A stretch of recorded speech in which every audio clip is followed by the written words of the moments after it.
ప్రకృతి నమస్కారములు. మీ ప్రాంత స్నేహితుడు టీఓ శివబాబు. ఈరోజు పులివెందుల సర్కిల్ సెంటర్ నేనున్నాను. ఇది పులివెందుల సర్కిల్. ఇది అయితే ఈరోజు మన దేవుని వాక్యము ఈ ద్వితీయోపదేశకాండం 32వ అధ్యాయము 49వ వచనంలో నేనే దేవుడను, నేను తప్ప వేరొక దేవుడు లేడని యేసుప్రభు చెప్తున్నారు. మరి మృతి నందించువాడను బ్రతికించువాడను నేనే అంటున్నారు. మరి యేసుప్రభు తప్ప ఏ దేవుడు ఏ లోకంలో లేడు, ఆయన ఒక్కడే మన దేవుడు. మరి ఇంకొక వాక్యం విందాము. యెహోషువ గ్రంథము 1వ అధ్యాయము 6వ వచనం,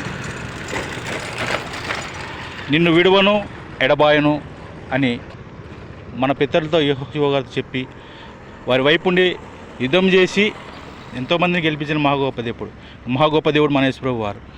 ఈనాడు ప్రపంచవ్యాప్తంగా యేసుప్రభు ఒక్కడే దేవుడు అని అందరూ తెలుసుకొని అందరూ మారాలని మన దేవుని ప్రార్థిద్దాం. మరి మన వాక్యానికి ఆటంకాలు ఇబ్బంది జరగకుండా క్షేమంగా ఉండాలని మనం ప్రార్థిస్తాం. ఇప్పుడు నేను మన కడప డిస్టిక్ పులివెందులకు దగ్గర పులివెందుల టౌన్లో నేనున్నాను. మరి అందరూ క్షేమంగా ఉండాలని అందరి కొరికే నేను ప్రార్థిస్తున్నాను. మరి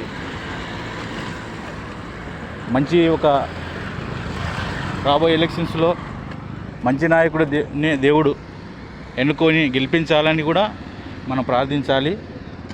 మీ ప్రాంతీయ టీఓ శివబాబు. ఇప్పుడు పులివెందులనే సర్కిల్ ఒకటి ఉంది, సర్కిల్ దగ్గర నేనున్నాను.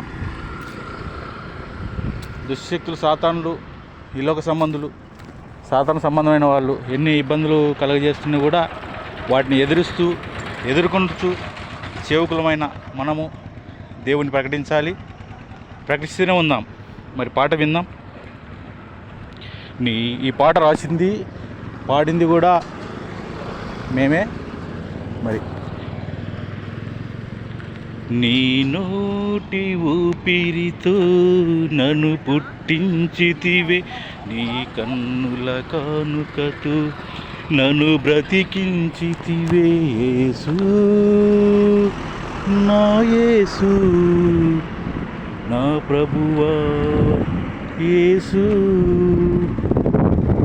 నిజమైన దేవుడు యేసుప్రభు ఒక్కడేని ఎంతమంది బయలుదేరి వాక్యం ప్రకటిస్తున్నారు.